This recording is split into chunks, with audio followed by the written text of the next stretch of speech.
একটি সংখ্যা ধরলাম সেকেন্ড এক্স, আর একটি সংখ্যা কত হলো 1.5 গুণ, তাই না 1.5x। তাহলে যোগফল কত হবে? যোগফল হচ্ছে এখানে 25 হলে সংখ্যাটি কত? তাহলে এখানে যোগ করলে এটা হবে x আর 1.5x এর 2.5x সমান 25। তাহলে x এর মান কত হবে? 25 টু দা 2.5, তাই না?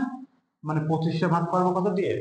25 ভাগ করবো 2.5 দিয়ে। তাহলে এখানে 10 দিলাম, কাটাকাটি করলে 25 25, উত্তর হচ্ছে 10। সংখ্যাটি কত? সংখ্যাটি কত? সংখ্যাটি হচ্ছে 10। দেখেন এবার মিলে কিনা, একটি সংখ্যা অপর একটি সংখ্যা 1.5 গুণ। তাহলে আমি যদি একটি সংখ্যা 10 নিই, তাহলে ওর 1.5 গুণ কত হবে? 1.5 গুণ মানে এই যে 15। 1.5 গুণ মানেই তো 10 যোগ 5 15, ঠিক আছে? এবং এটা যোগফল কত হয়েছে? যোগফল 25। এখন এই ধরনের অঙ্কে তো আপনি বুঝলেন, এই ধরনের অঙ্কে আপনি এরকম দ্রুত করতে পারেন। এর থেকে আরো দ্রুত করতে পারবেন কিভাবে? যদি এই ধরনের অঙ্ক দিয়ে দেয়, তাহলে অবশ্যই আপনি অপশন টেস্টে যাবেন। আগে কি করবেন? আগেই অপশন টেস্ট করবেন। কিভাবে? মনে করেন এই অপশন এরকম দেওয়া ছিল, যে অপশন দেওয়া ছিল সংখ্যাটি কত, ধরেন এরকম 10, 10, 20, 30, হ্যাঁ, সংখ্যাটি কত, 30, 35 এরকম দেওয়া ছিল। তাহলে আমি যদি 20 ধরি, দেখেন খেয়াল করেন, আমি যদি 20 ধরি, একটা সংখ্যা 20 ধরি, তাহলে পরেরটা কত হবে? 1.5 গুণ। 1.5 গুণ মানে 30। তাহলে 20 আর 30 যোগ করলে তো 50 হয়, যোগফল তো 25 হয় না। আবার আমি যদি সংখ্যাটিকে আমি 30 ধরি, যদি আমি সংখ্যাটিকে 30 নেই, ধরি সংখ্যাটি 30, তাহলে 30 যদি হয়, ওর 1.5 গুণ কত হবে? 1.5 গুণ হবে হচ্ছে 30 এর 1.5 গুণ 45, কত হবে? 45 যোগ করলে 75, তাহলে 25 তো হয় না। 10 যদি আমি নিই, ওর 1.5 গুণ কত? ওর 1.5 গুণ 15, 10 আর 15 25, এটা হচ্ছে কিনা আমার উত্তর। যদি অপশন এই ধরনের অঙ্ক আসলে আপনি অবশ্যই কি করবেন? অপশন টেস্ট করবেন, অবশ্যই অপশন টেস্ট করবেন। যাই হোক, আশা করি বুঝতে পারছেন।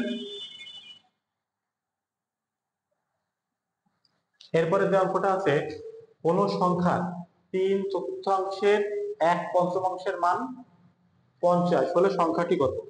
ঠিক আছে, কোন সংখ্যার, সরি 60, এটা কত আছে? এটা হচ্ছে 60। আমরা অঙ্কটা একটু ভালো করে দেখে নিই। কোন সংখ্যা, কোন সংখ্যার 3/4 1/5 মান হচ্ছে 60, সংখ্যাটি কত?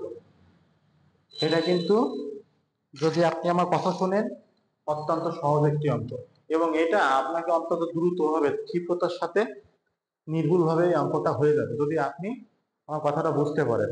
হ্যাঁ, যে কোন সংখ্যা 3/4 মান 60, সংখ্যাটি কত? এখন আপনি এটা নিয়ে চিন্তা করতে পারেন যে এটা বলছে তিনটি সংখ্যা, যারা তিনটি সংখ্যার যোগফল 110। প্রথম সংখ্যাটি তৃতীয় সংখ্যা দ্বিগুণ, প্রথম সংখ্যাটি হচ্ছে দ্বিতীয় সংখ্যার দ্বিগুণ। তাহলে তিনটি সংখ্যার যোগফল 110, প্রথম সংখ্যাটি দ্বিতীয় সংখ্যার দ্বিগুণ। তাহলে আমি আগে কি করবো? আমি দ্বিতীয়টি ধরবো। আমি কি করবো? দ্বিতীয়টি ধরবো। দ্বিতীয়টি ধরলাম আমি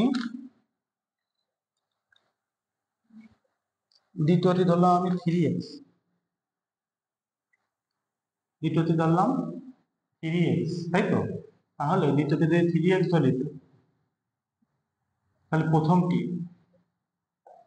আচ্ছা, বলছে তিনটি সংখ্যার যোগফল 110, প্রথম সংখ্যাটি দ্বিতীয় সংখ্যার দ্বিগুণ, প্রথম সংখ্যাটি দ্বিতীয় সংখ্যার দ্বিগুণ। তাহলে প্রথম সংখ্যাটি আমি ধরলাম, প্রথম সংখ্যাটি দ্বিতীয় সংখ্যার দ্বিগুণ, প্রথম সংখ্যাটি 6x।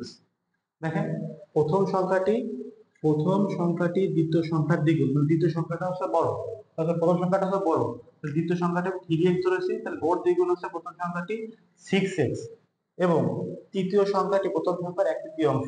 তাহলে তৃতীয়টি কত হবে? তৃতীয়টি প্রথম সংখ্যার 1/3। তাহলে প্রথম সংখ্যা কত? 6x, ওর 1/3 মানে 3/1 2x। ঠিক আছে, তাহলে বলছে ওদের যোগফল কত? 110। তাহলে 3x 6x প্লাস 2x সমান সমান 110। তাহলে এটা করলে কত হবে? 6 আর 2 8 আর 3 11, 11x সমান সমান 110, তাই তো? তাহলে x এর মান কত হবে? 110/11, 11 10 110, x এর মান 10, x এর মান 10। এখন আমাকে বলছিল প্রথম সংখ্যাটি কত, সরি আমাকে বলছে প্রথম সংখ্যাটি কত, প্রথম সংখ্যাটি কত? প্রথম সংখ্যাটি কত হয়েছে? প্রথম সংখ্যাটি কত হবে? প্রথম সংখ্যাটি 6x না? তাহলে 6 গুণ 10 সমান সমান 6 দশকে 60। আমি এই অঙ্কটা দিচ্ছি এই কারণে, এই যে তুলে আনার বিষয়টা, হ্যাঁ, যে আমি কিভাবে ধরবো, কিভাবে ধরলে আমার এখানে ফ্র্যাকশন আসবে না। সবসময় কি থাকবেন পরীক্ষা হলে, ফ্র্যাকশন বা ভগ্নাংশ এড়ানোর চেষ্টা করবেন। তাহলে যেহেতু বলছে যে প্রথম সংখ্যাটি দ্বিতীয় সংখ্যার দ্বিগুণ, তাহলে আমরা এখানে দ্বিতীয়টি ধরেছি, যেটা হচ্ছে 3x। তাহলে ওর প্রথমটি কত হবে? ওর দ্বিগুণ মানে 3 এর 3x 6x। আর তৃতীয়টি বলছে প্রথমটির কয় গুণ? প্রথমটির 1/3, তাহলে 6x এর 3 ভাগ করলে হয় 2x। এবার 3টা যোগ করলে এইভাবে করে করবে। ধন্যবাদ সবাইকে। গঠনমূলক আলোচনা সমালোচনা থাকলে কমেন্ট বক্সে জানাবেন। কোথায় বুঝতে পারেছেন, কোথায় আরো ভালোভাবে করা যায় সেই সম্পর্কে থাকলে কমেন্ট বক্সে জানাবেন। যারা আমার চ্যানেলে নতুন তারা অবশ্যই ভালো লাগলে সাবস্ক্রাইব করবেন। আর আমাদের বাংলাদেশের বিভিন্ন প্রত্যন্ত অঞ্চলে যেসব চাকরি প্রার্থী ভাই ও বোনেরা আছে, তাদের কাছে ভালো টিউটর নেই, হ্যাঁ, তারা ভালো টিউটরের অপেক্ষায় টিউটরের জন্য, হ্যাঁ, চাকরি পরীক্ষায় পিছিয়ে আছে, তাদের জন্য আমার এই ক্ষুদ্র প্রয়াস। অবশ্যই আপনারা যারা দেখছেন মানবতার ক্ষেত্রে তাদের কাছে সরিয়ে দেওয়ার চেষ্টা করবেন। আমার জন্য দোয়া করবেন, আপনাদের জন্য দোয়া করে রাখি। সবাই ভালো থাকবেন, দোয়া রাখবেন, ইনশাল্লাহ আবার দেখা হবে। আর যদি ভালো লাগে অবশ্যই লাইক কমেন্ট শেয়ার করবেন। ধন্যবাদ সবাইকে। আসসালামু আলাইকুম।